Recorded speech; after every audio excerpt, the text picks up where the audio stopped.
this is an iHeart podcast. Guaranteed human. It's an Olympics you'll never forget. Prime time in Milan. The moments. Chloe Kim with the gold medal flex. The stars. Ilya Malinin. Out of this world. The spectacle from beautiful northern Italy with very special guests every night of the Olympics. Experience the world's biggest show. Prime time in Milan. Tonight, 8/7 Central on NBC and Peacock. The big game commercials are basically must-see TV. This year, Elf Cosmetics went all out with an absurdly funny telenovela called Melissa. It stars Melissa McCarthy, Nicholas Gonzalez, Itati Cantoral, and Elf Glow Reviver Lip Oil. The Elf Glow Reviver Lip Oil is an ultra-glossy tinted lip oil that nourishes, hydrates, and enhances your lips' natural color. Watch the full episode of their new Elf novela on soyunbaño.com. Ever wonder why so many people regain weight after stopping a GLP-1? Up to 40% of the weight lost can come from lean muscle. This weakens the body, slows metabolism, and makes it easier to put the pounds back on, creating a cycle of dependency. Prolon's 5-day fasting-mimicking diet offers a drug-free way to maintain results and support long-term metabolic health. In just 5 days, it activates fasting pathways to burn fat, protect muscle, and rejuvenate cells, all while letting you enjoy real food. Get 15% off plus a $40 bonus gift when you subscribe at prolonlife.com/iHeart. That's prolonlife.com/iHeart. You see it instantly. It's Coldwater Creek, the mark of exceptional workmanship and signature touches inspired by a Mountain West heritage. Distinctive styles created from quality fabrics, silhouettes perfected with just the right drape, feel-good fits offering ease of movement, and thoughtful details to elevate your look. Coldwater Creek's authenticity is embodied in every piece, embracing its confident spirit that carries through to today. Discover Coldwater Creek clothing, designed to fit your life the way you want. For a wardrobe you can count on season after season, visit coldwatercreek.com. Shop the new spring collection at 20% off $75 or more with code IHEART20. Hey, Middle Podcast listeners. Hey, Tolliver. I have a little announcement just before we get started, which is that public radio, which is a big part of our show, we're on 400 and something stations around the country, and they're in a bit of trouble right now. They are having a hard time paying the bills, and we are one of the bills. We are a very small bill for public radio stations, but we are one of the bills. And so what we're asking you to do, listeners, is help us out right now with a contribution in any amount at listentothemiddle.com. It's a tax-deductible contribution, but it really does help. It's a huge part of our budget is listener contributions to make this show keep coming to you, keep bringing these voices from around the country to you, keep bringing these high-profile guests. It takes a lot of work to do the show, and so we appreciate your contribution right now at listentothemiddle.com in any amount to get us through this kind of rough period at the moment. Okay. We'll make it, yeah. We'll make it, but with your help. Please enjoy the show.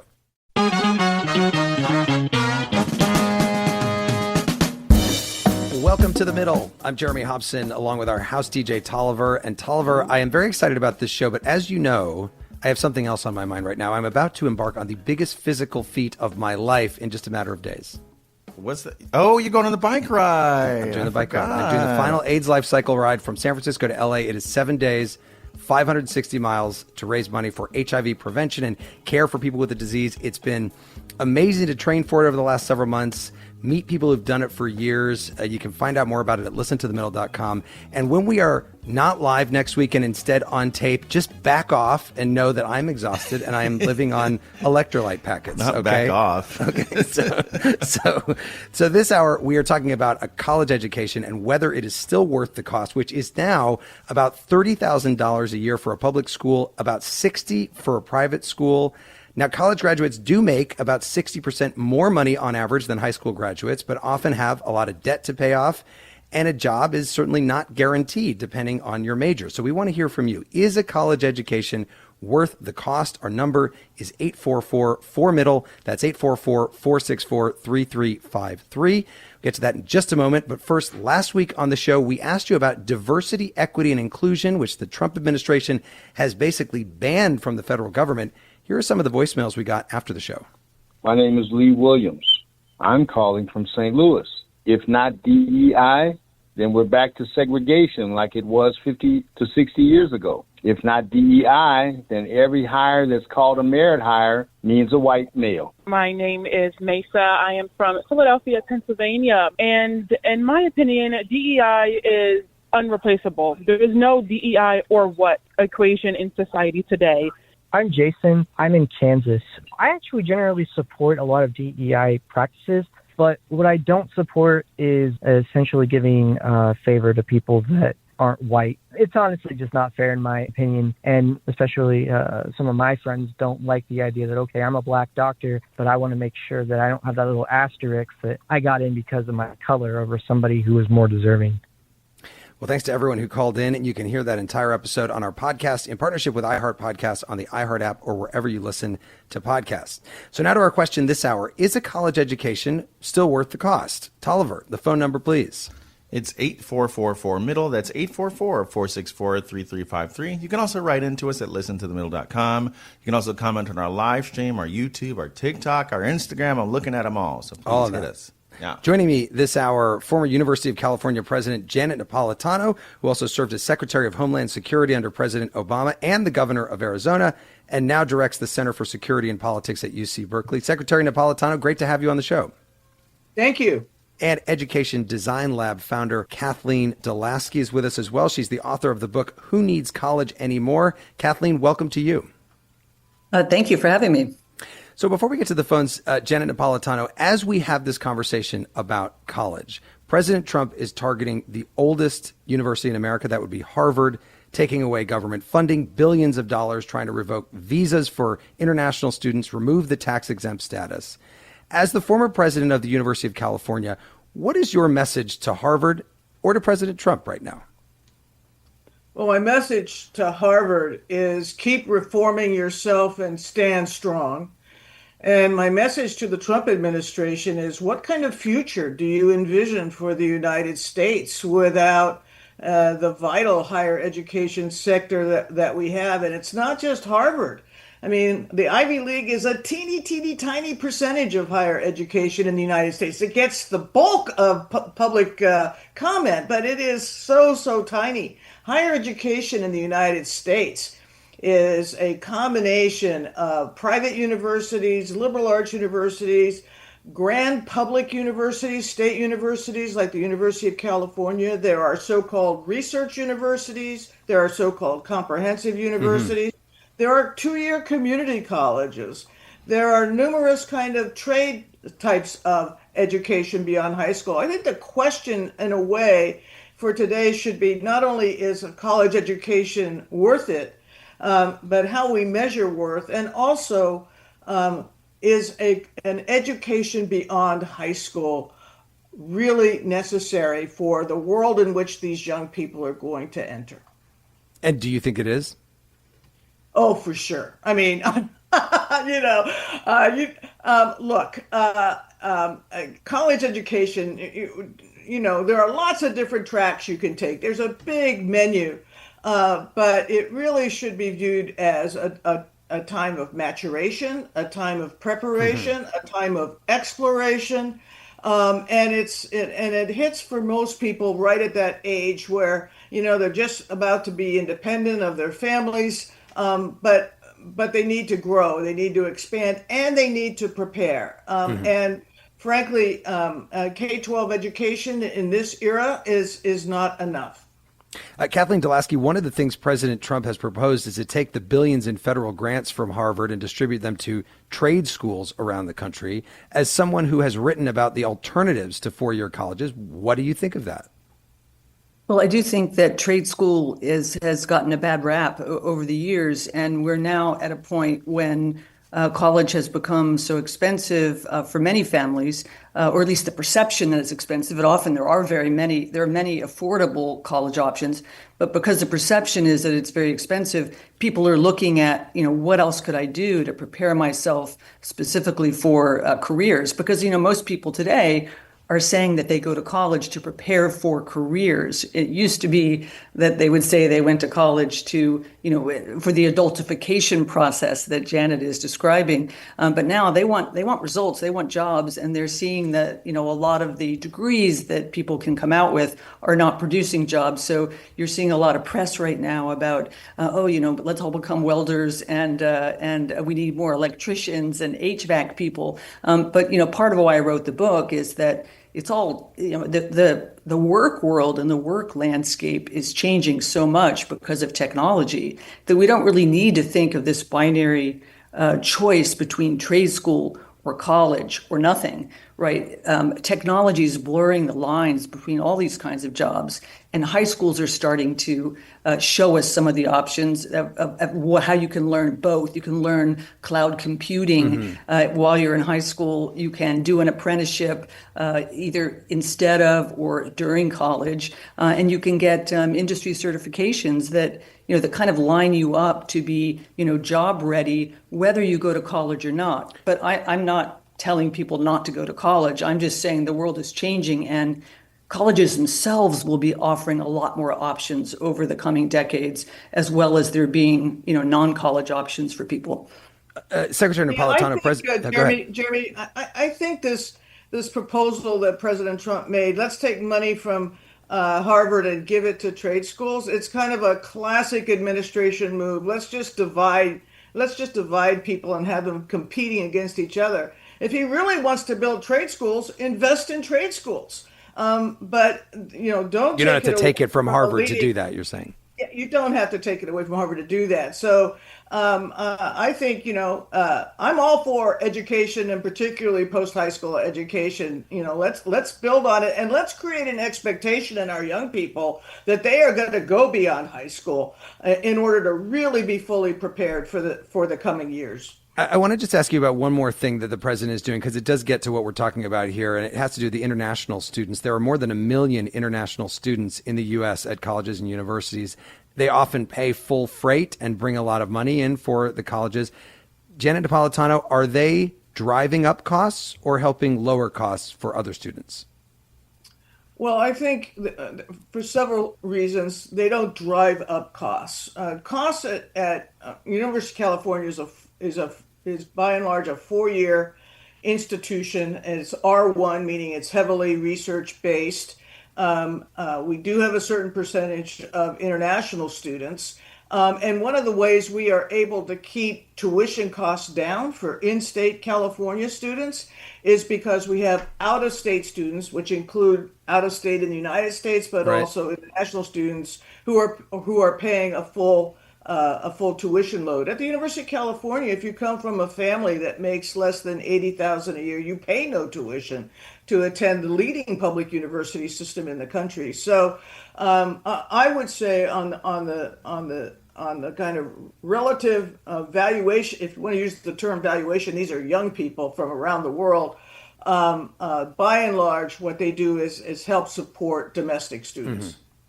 Kathleen DeLaski, why has college gotten to be so expensive? For a public university, I was looking back in 1963, it was $243 a year, which was about $2,400 adjusted for inflation. But now it's almost $30,000 for the public universities. Well, the biggest reason, I served for 8 years on the board of a public university in Virginia.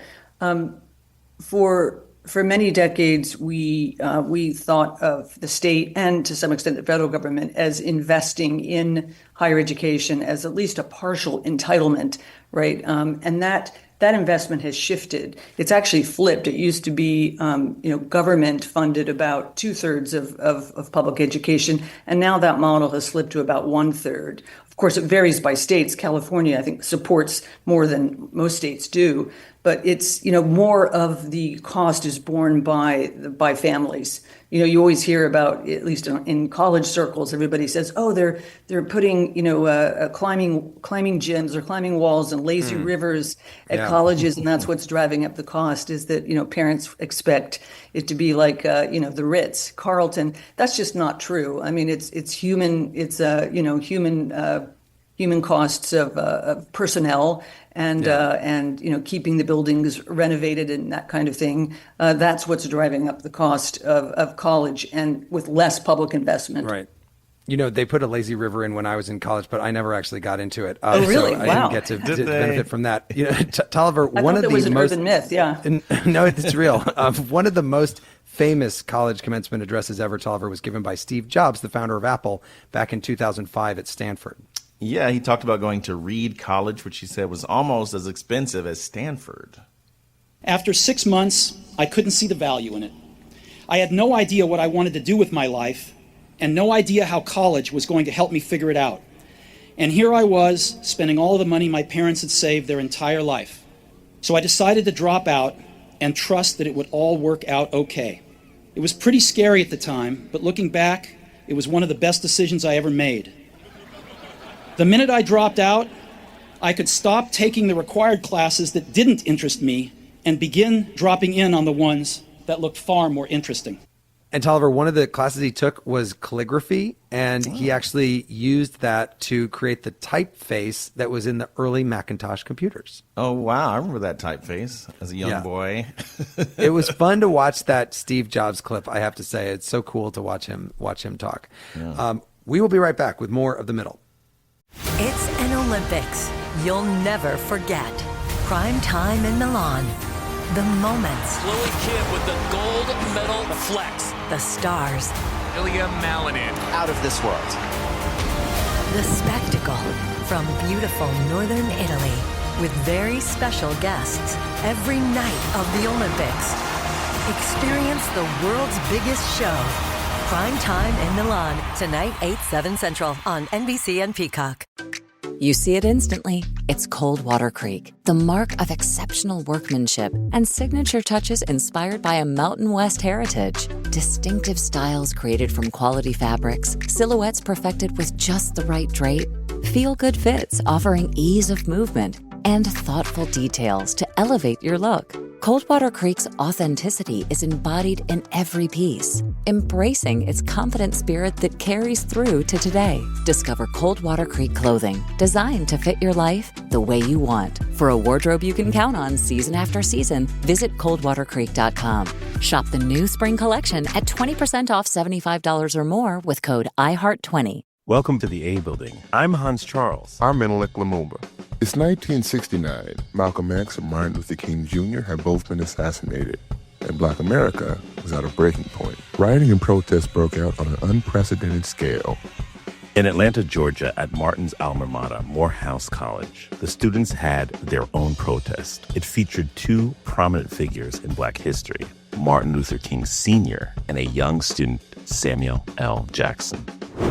To be in what we really thought was a revolution. I mean, people were dying. 1968, the murder of Dr. King, which traumatized everyone. The FBI had a role in the murder of a Black Panther leader in Chicago. This story is about protest. It echoes in today's world far more than it should, and it will blow your mind.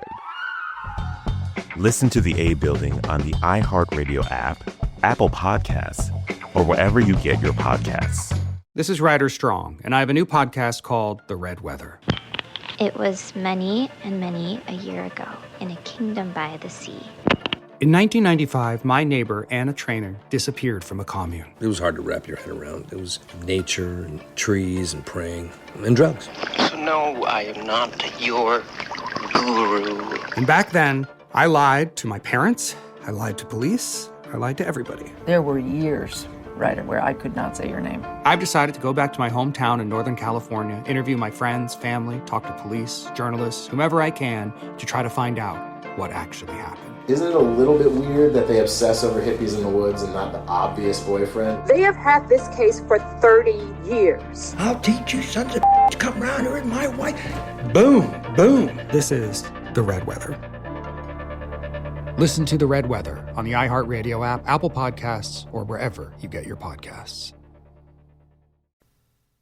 This is The Middle. I'm Jeremy Hobson. If you're just tuning in, The Middle is a national call-in show. We're focused on elevating voices from the middle, geographically, politically, philosophically, or maybe you just want to meet in the middle. This hour, we're asking if a college education is still worth the cost. Tolliver, what is the number to call in? It's 8444-MIDDLE. That's 844-464-3353. You can also write to us at listentothemiddle.com or on all social media platforms, por favor. I'm joined by former University of California President Janet Napolitano and Education Design Lab founder Kathleen DeLaski. And the lines are filling up, but let me ask you one more thing before we go to the phones. Secretary Napolitano, as somebody who has run a lot of big organizations, when you hire, does the college degree matter to you?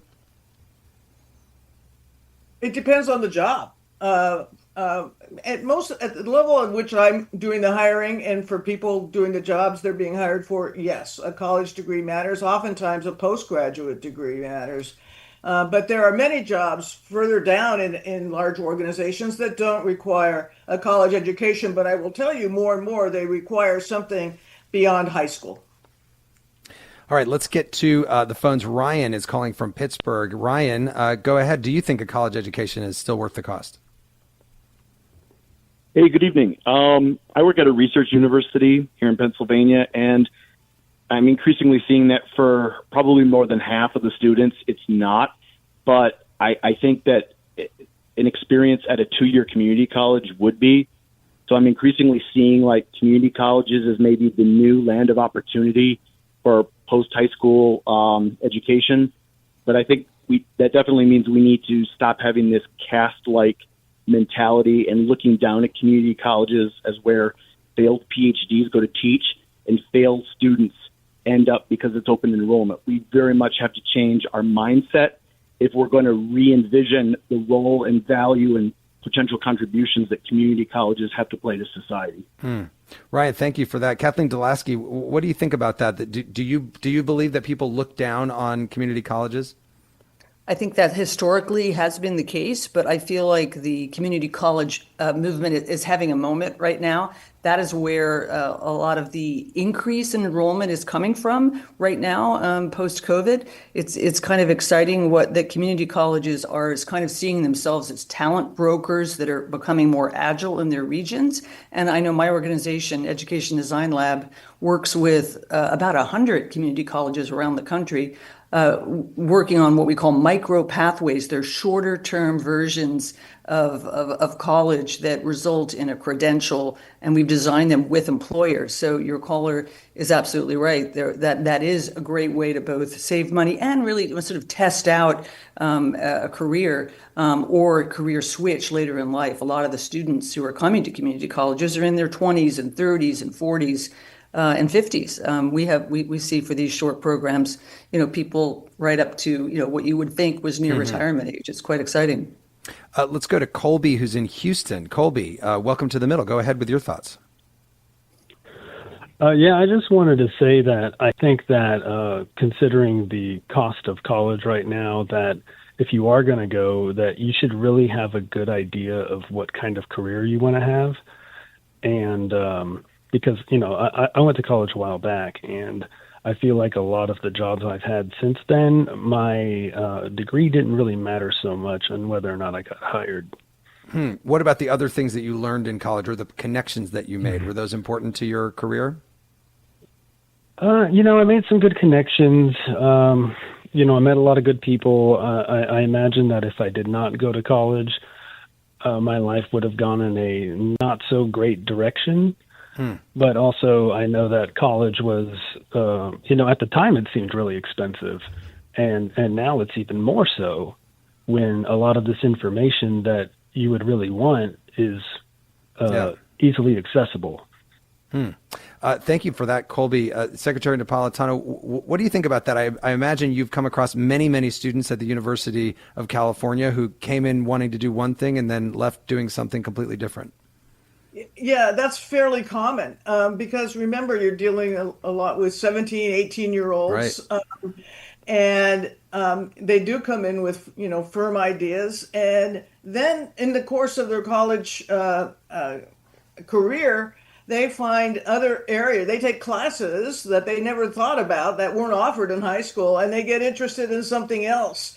And so that's part of the maturation or adultization, I think is the word Kathleen used, that can happen in a good college education as you get exposed to different things and are able to follow that passion. Now, I'm not saying here that you should go to college and have no awareness of what a career would be, what a job would be, etc. Of course, you should, but it doesn't mean you have to make those decisions from day one. In fact, I would advise against it.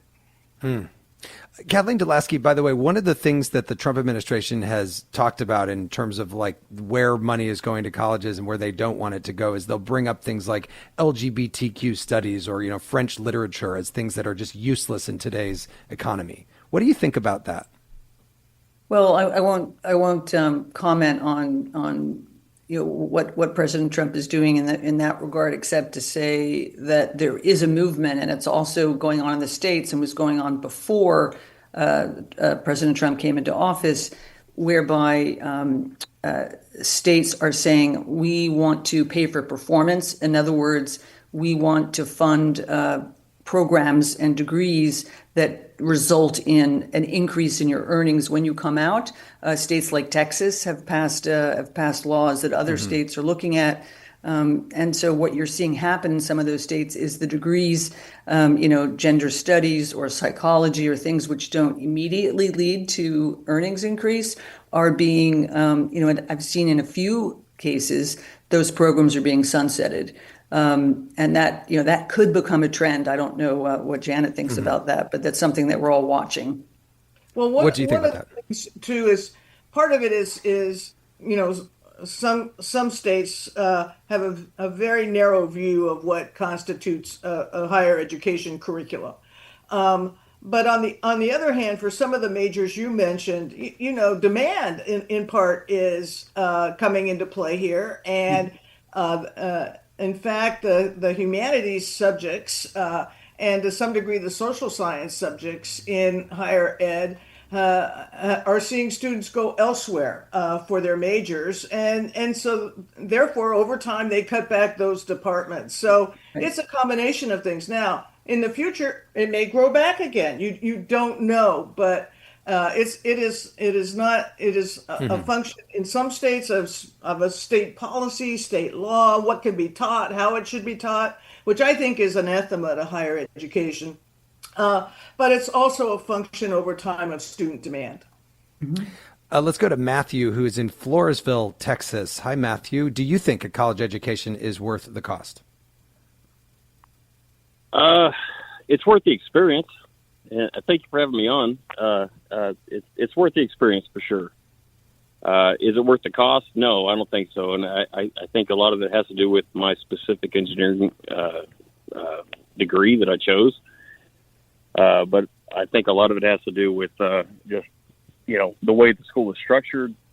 I think a lot of universities are probably the same way.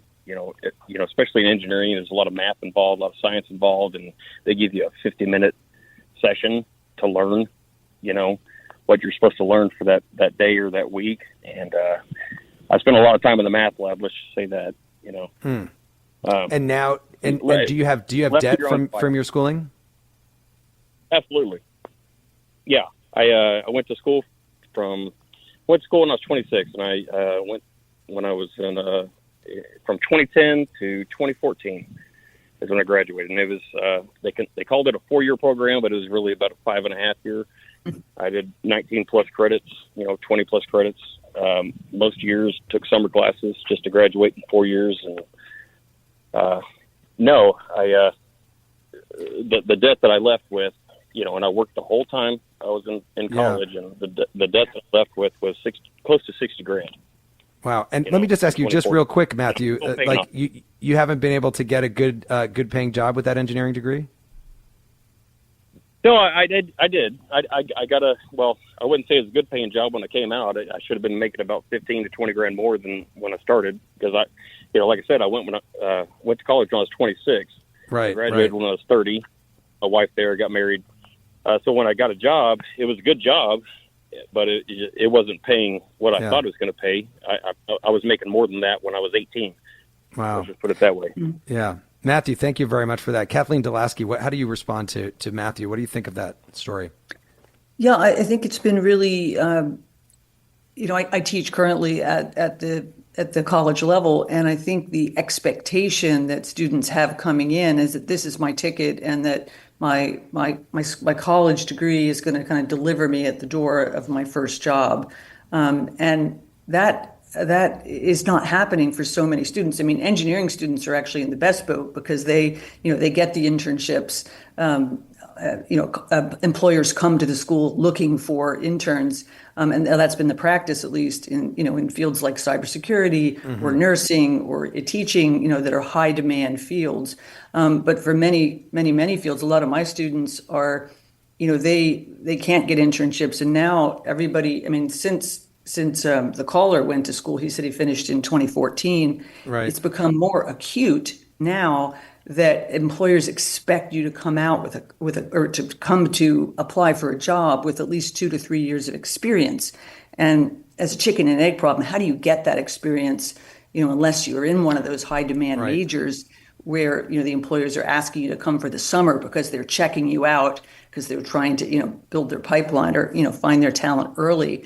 And AI is making this worse. I don't know if we'll get to that later, but it is making that situation worse. So I think it's causing families who are hearing this from their friends and older relatives, it's causing them to pause about, pulling the trigger, at least on an more expensive degree. Right.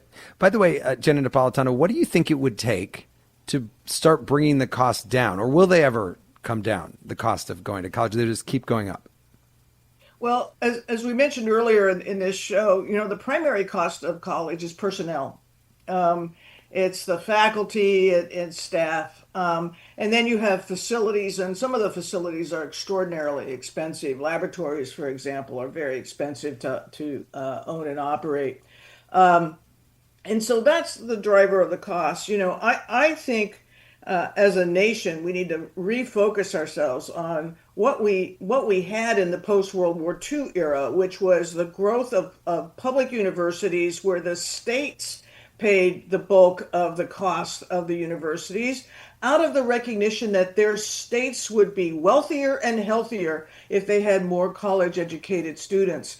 The basic source of revenue for public universities is either the state or tuition. And when the state cuts down, which almost every state has, including California, then tuition goes up. There has to be a balance in there somewhere.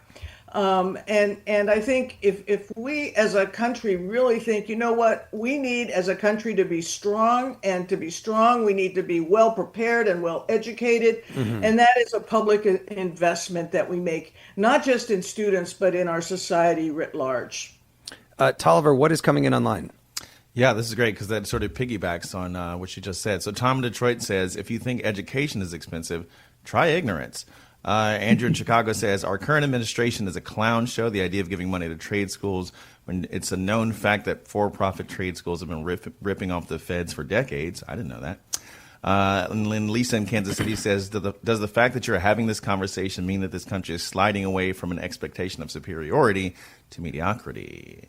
There's a bunch of other comments that came in, but try to keep them under 6 paragraphs, you guys. I can get them on the air if you could. You don't have to use ChatGPT to write the comment to the middle. Okay, let's go get a call in. Kurt in Chicago. Kurt, do you think college education is worth the cost? Yeah, thank you for taking my call. I guess I would say if the sole evaluative criterion for determining whether or not a college education is worth it or worth the money is how much money you're going to make throughout the course of your career, you're probably completely missing the point. College is not just about making a living, it's about making a life. A liberal education is about moral formation, ethical reasoning, citizenship, the ability to live as a productive, responsible, thoughtful member of the Commonwealth. Americans should think more about making college affordable and accessible than they should about making it worthless.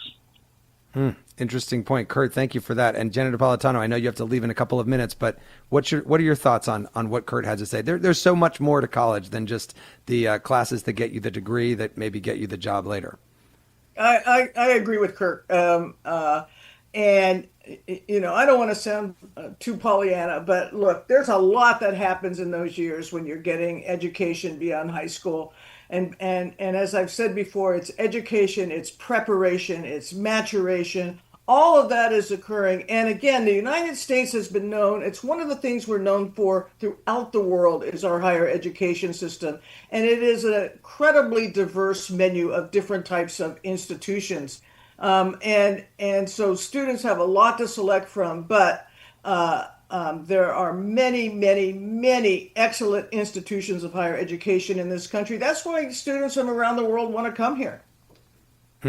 I want to ask you one more question before you go, because I'm sorry we're bouncing around from topic to topic here, but it's not every day you have the former president of the University of California and Homeland Security Secretary. So let me just ask you, how worried are you about America's position as the higher education capital of the world, given all the threats coming at it right now, that we may lose that slot?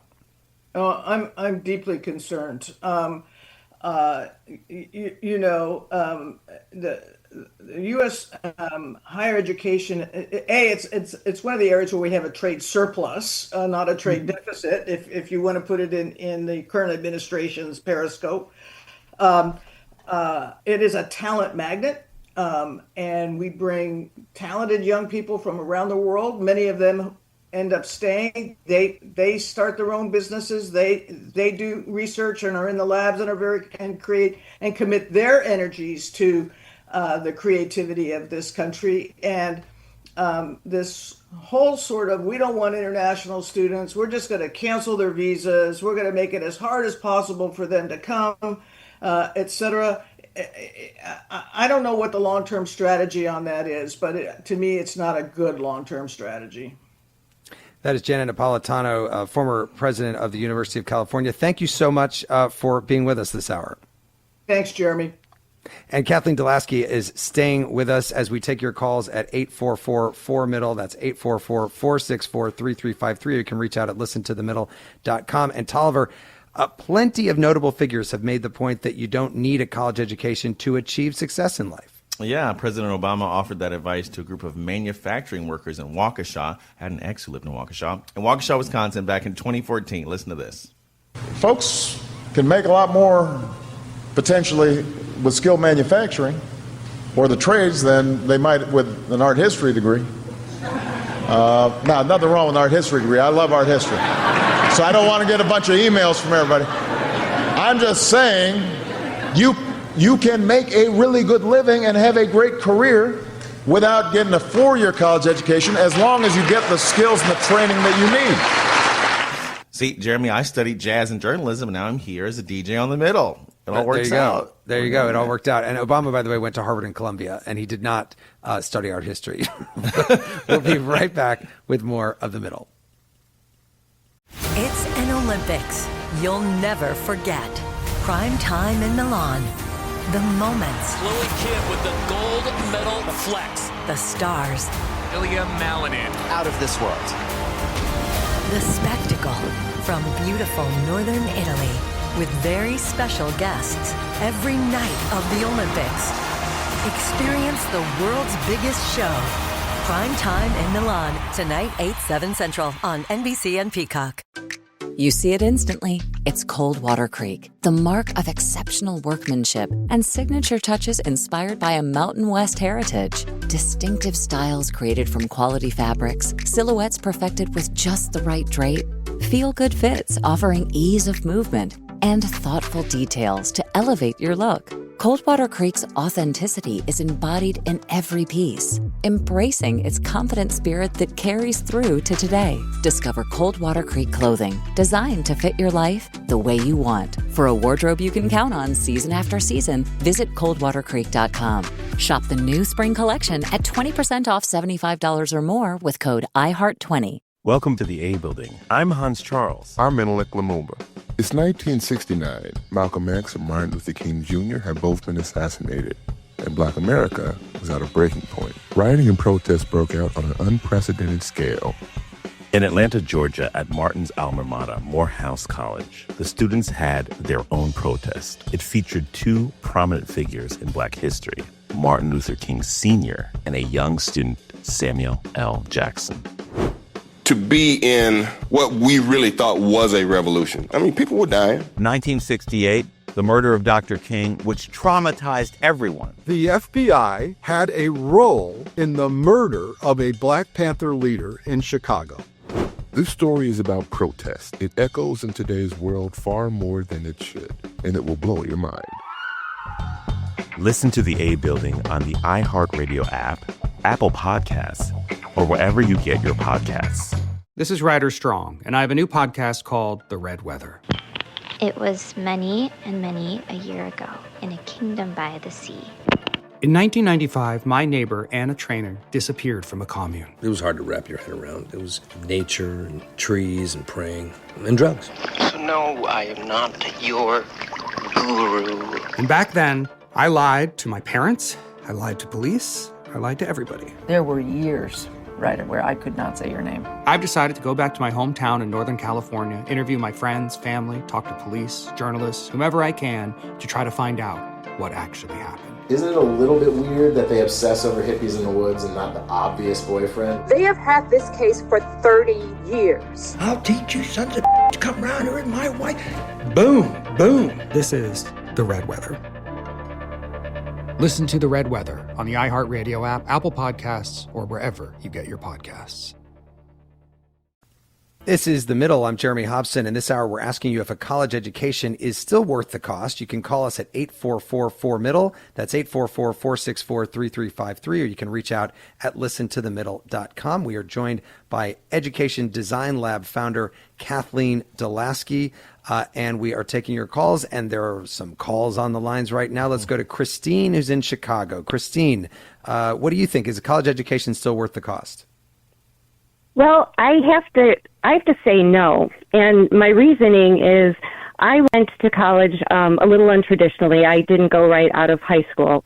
I went to a small public university in Chicago. And for all 4 years, without any loans, scholarships, or grants, my education was $42,000. That was what I ended up paying. And so now the fact that the costs have increased so much my question is, has the improvement in the actual education increased to that extent as well? Now, I would definitely not encourage someone not to go to school, but I really wonder, why are these costs increasing so much, and why are we making it so difficult for these kids to get the education that they really should get, and it should be available to everybody? Christine, thank you. Kathleen, what do you think? Yeah, Christine is right. A lot of us are kind of living on the nostalgia of yesteryear in terms of like when we went to college and it was affordable. I mean, I didn't have to take loans out.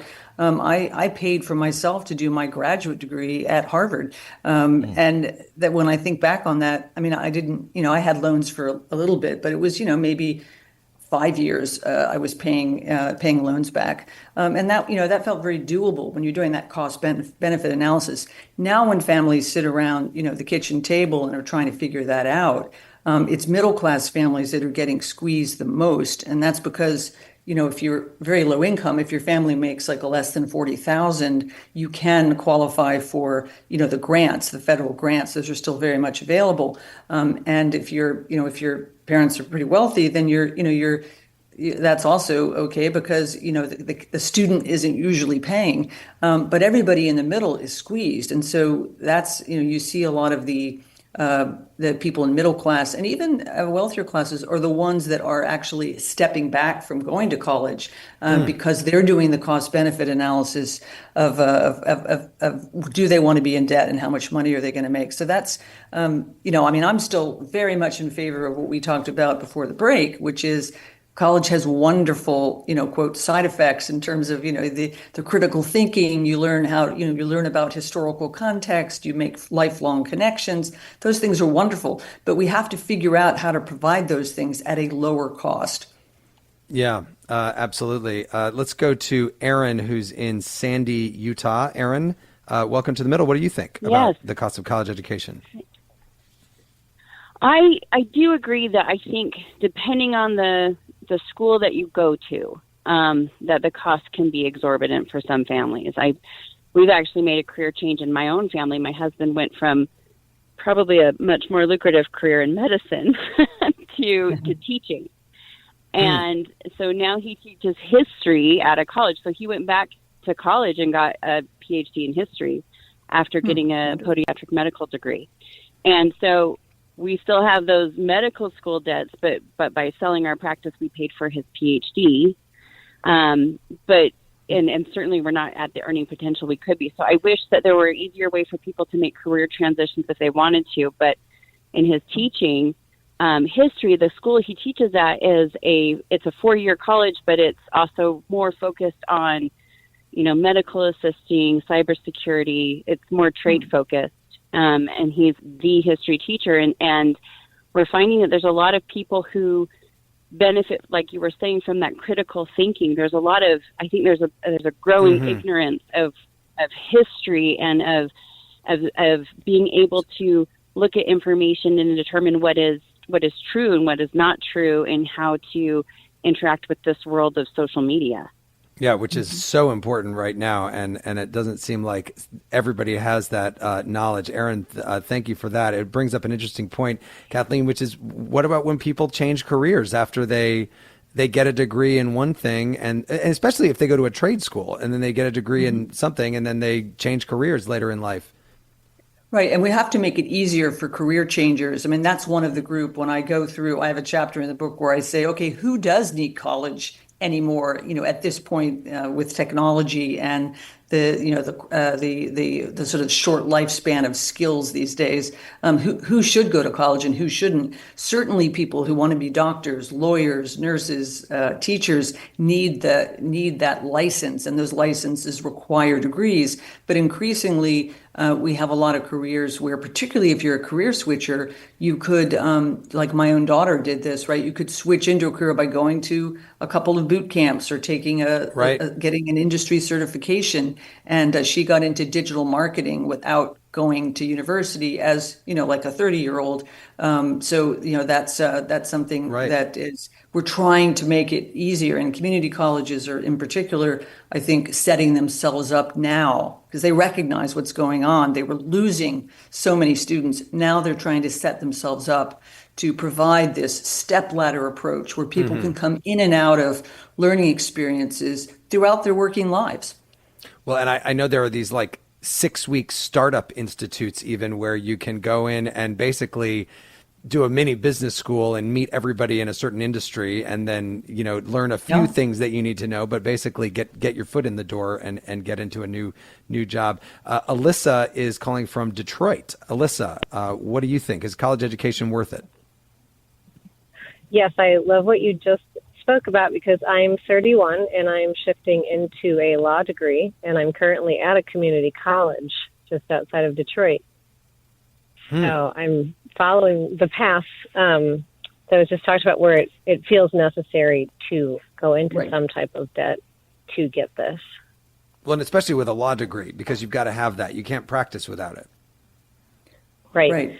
And I dropped out of college at 21. I went to Hollywood. I got into producing, and then COVID hit in 2020. I was just around 26, 27 years old. And that's not an industry where you get to climb up a ladder and become more and more of an expert, and it's a safe hold. So that really taught me that I wanted something I could be an expert in and grow from that and have a security in my expertise, which is where I think a degree is really helpful, because what I'm investing in, there is technically or historically a payback to that I can grow in. And is it costing you a lot of money to go to this community college, Alyssa? Right now, no. Actually, Michigan created a program called Michigan Reconnect for people like me that have not been in school but started it. And it allows me to have free tuition until I complete my associates, which has been the reason that I went back to school. And now I'm nervous. I'm heading into finalizing my bachelor's. So it's going to cost a bit to do that, but I'm actually choosing schools that cost a lot less. Yeah. And it'll look different on paper, but I'm going to have the paper. And that's been a bit of an ego process for me, but it feels right because I'm just seeing debt everywhere. Yeah. So that's too scary to get more of. Alyssa, thank you so much for that call. And Kathleen, what do you think when you hear that? And Alyssa also, making the decision to go to a community college, and so many people when they're getting into their junior or senior year in high school, and they're just looking at the big name schools, that's what they want to do, and they're not maybe considering some other places that might be a lot cheaper, less debt, less financial aid, et cetera. Absolutely. I mean, Alyssa's making a really smart choice because she's going for those like first maybe 2 years or a year and a half, because you can speed it up. She's getting the associate's degree inexpensively, and then the bachelor's degree will be more costly, but she's only going to maybe spend 2 years doing that because she's also got to, save up for law school. So increasingly, colleges, because they're seeing enrollment declines, they are trying to work with people. And states, like she mentioned Michigan, many states are offering these kinds of programs now where they're trying to offer either free tuition for people families making like under 80,000, or other ways to help you game the system. And the information, like on the internet and through AI, is so much better than it used to be that you can really like work yourself a good deal and not pay as much as the sticker price sounds like it will cost you. When you say that, the information AI, and we had a caller earlier who said you can get so much information online now, but is it the same as what you would be getting with a college education? Well, yeah. So that caller was referring to like, can't you learn skills like DIY and learn them on YouTube? Right. And I interviewed some folks in the book who kind of make their path that way. It works for certain fields and it works for certain types of people, right? If you're like a tinkerer and you don't want to sit in a classroom and you're not good at you don't want to deal with that, or you have a full-time job, which is many people. These are nice workarounds, nice hacks to a college degree in certain fields, particularly tech. And some forms of like allied healthcare where you're learning. I mean, eventually you have to get a license, but you can learn the first parts of certain roles that are pretty hot by yourself online. It is possible. It's not preferable, but many people, it's like 65% of people have to work their way through school, and we need to create college in a way that accommodates them. And we haven't done that in the past. And that's really starting to happen now. I think COVID helped speed that up. And so more people have access. Jeremy, I got two quick comments about AI and learning on your own. Okay. So William says AI is replacing clerical work, administrative jobs, middle management, and anything you can use chatbots AI to do the work for is going to be cut. Hand skills are the future, at least until they develop robots that can do the job, maybe in a few decades. Then one listener says this is a Frank Zappa quote. Frank Zappa, if you want to get laid, go to college. If you want to learn, go to the library. So do it yourself, says Frank. There we go. Larissa is calling from Aurora, Illinois. Hi, Larissa. What do you think? So I am the proud parent of a 2025 high school graduate. Congrats. Wonderful. And thank you. We just finished school. But he graduated with all of the licensing and certifications for restaurant management. Wow. And that's part of the high school program. His particular high school has all sorts of trades that, they press most of the high school classes into the first 3 years. And then that senior year is spent learning a trade. They've got, kids doing welding. My freshman student was in carpentry and is doing carpentry 2 next year. It really is pretty impressive. And I understand that not all high schools are equipped to handle that or offer that. But I really think that it's amazing that he is graduated out of high school and has a job in restaurant management. Wow. So he's not going to college? He is not going to college. Wow. Larissa, thank you for that. Kathleen DeLaski, that you write about, is this dual enrollment? Is that what you would call that? Yes, it's two. There's two trends in the book I write about that this caller has brought up. But one of them is that now many students are getting part of their AA degree part of their associate's degree while they're in high school. That is a huge trend that hasn't gotten a lot of coverage.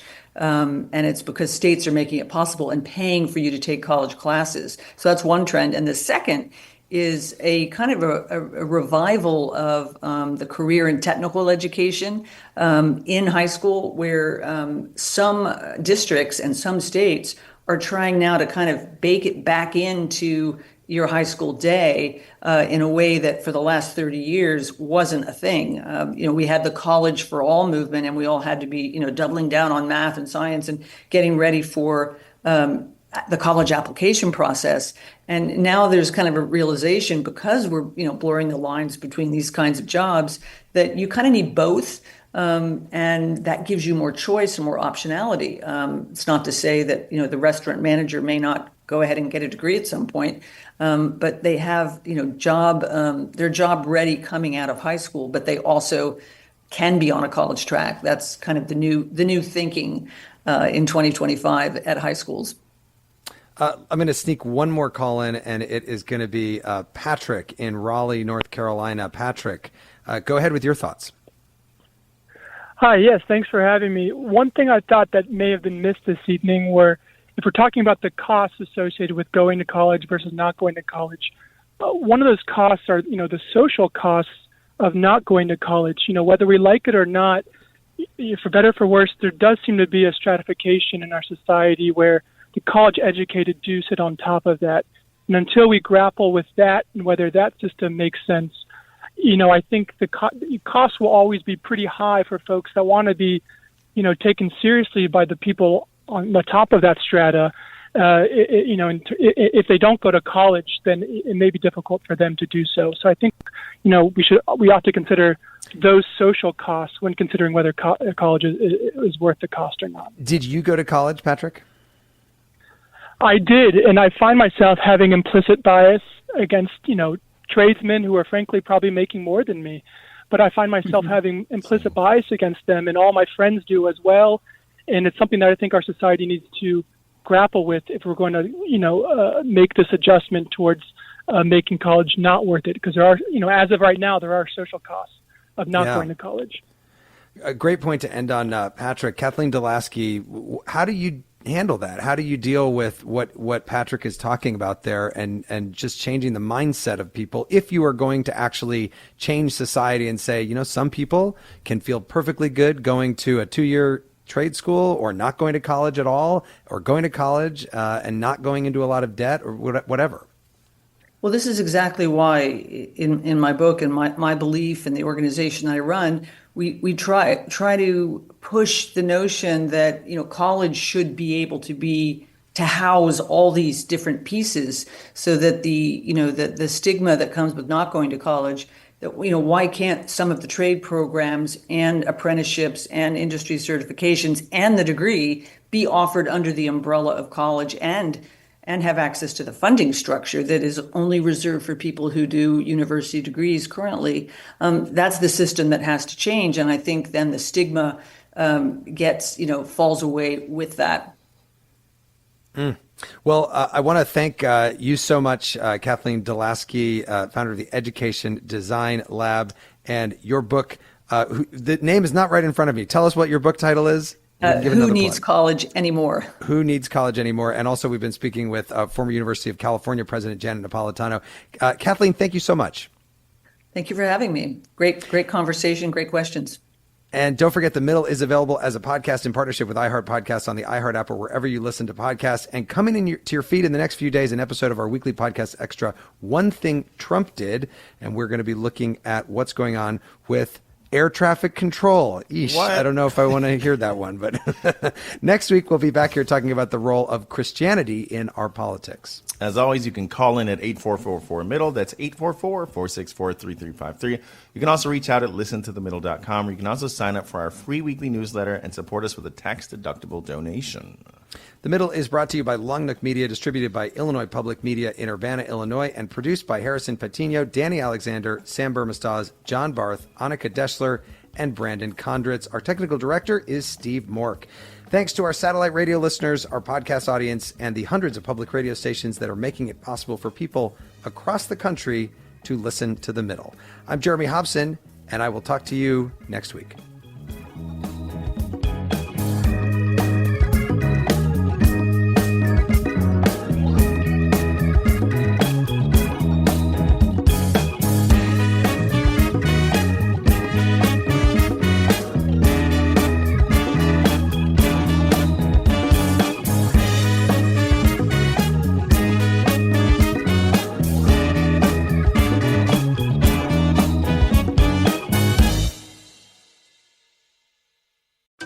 You see it instantly. It's Coldwater Creek, the mark of exceptional workmanship and signature touches inspired by a Mountain West heritage. Distinctive styles created from quality fabrics, silhouettes perfected with just the right drape, feel-good fits offering ease of movement, and thoughtful details to elevate your look. Coldwater Creek's authenticity is embodied in every piece, embracing its confident spirit that carries through to today. Discover Coldwater Creek clothing, designed to fit your life the way you want. For a wardrobe you can count on season after season, visit coldwatercreek.com. Shop the new spring collection at 20% off $75 or more with code IHEART20. Over the last couple years, didn't we learn that the folding chair was invented by Black people because of what happened in Alabama? The Montgomery Brawl. This Black History Month, the podcast Selective Ignorance with Mandy B unpacks Black history and culture with comedy, clarity, and conversations that shake the status quo. The Crown Act in New York was signed in July of 2019, and that is a bill that was passed to prohibit discrimination based on hairstyles associated with race. To hear this and more, listen to Selective Ignorance with Mandy B from the Black Effect Podcast Network on the iHeartRadio app, Apple Podcasts, or wherever you get your podcasts. 1969. Malcolm and Martin are gone. America is in crisis. And at Morehouse College, the students make their move. These students, including a young Samuel L. Jackson, locked up the members of the Board of Trustees, including Martin Luther King Sr. It's the true story of protest and rebellion in Black American history that you'll never forget. I'm Hans Charles. I'm Menelik Lumumba. Listen to The A Building on the iHeartRadio app, Apple Podcasts, or wherever you get your podcasts. I actually drop better when I'm high.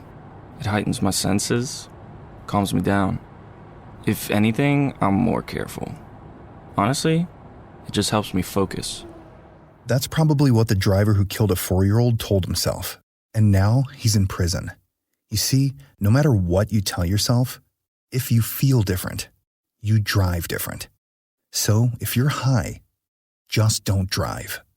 Brought to you by NHTSA and the Ad Council. This is an iHeart podcast. Guaranteed Human.